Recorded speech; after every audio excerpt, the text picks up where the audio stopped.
मी जो स्वामी निगमानंदांचा मुद्दा मांडला त्याला मला उत्तर मिळालं नाही. मी दबाव गटांचे 4 प्रकार सांगितले आणि कुठल्या प्रकाराच्या अनुषंगाने तुम्ही प्रतिसरकार बनवत आहात याविषयी तुम्हाला प्रश्न विचारला, त्याच्याविषयी आपण भाष्य केलं नाही.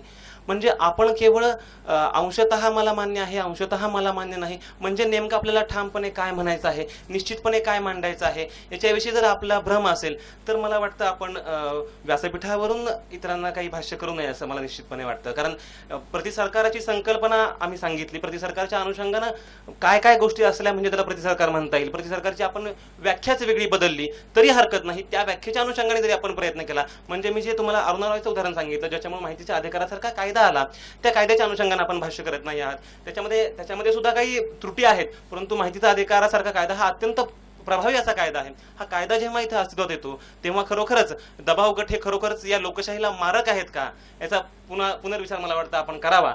आणि खऱ्या अर्थानं आपली लोकशाही ही अधिक परिपक्व होत आहे. ती परिपक्व होण्यासाठी दबाव गटांची नितांत आवश्यकता आहे हे आपण लक्षात घेतलं पाहिजे. कारण हा जनरेटर असेल तर आणि तरच इथं काहीतरी नवीन घडू शकतं, इथं नवीन पहाट आपल्याला दिसू शकते असं मला वाटतं. धन्यवाद.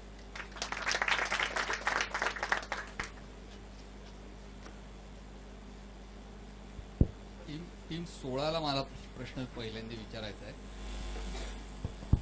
की दबाव गट आणि चळवळी याच्यात काय फरक आहे?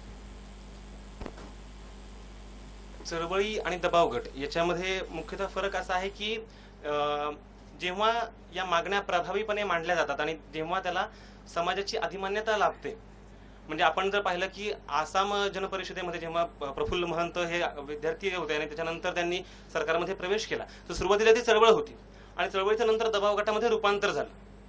तर मुळात चळवळ ही मला वाटतं ही सुरुवातीची गोष्ट आहे आणि त्याच्यानंतर दबाव गटामध्ये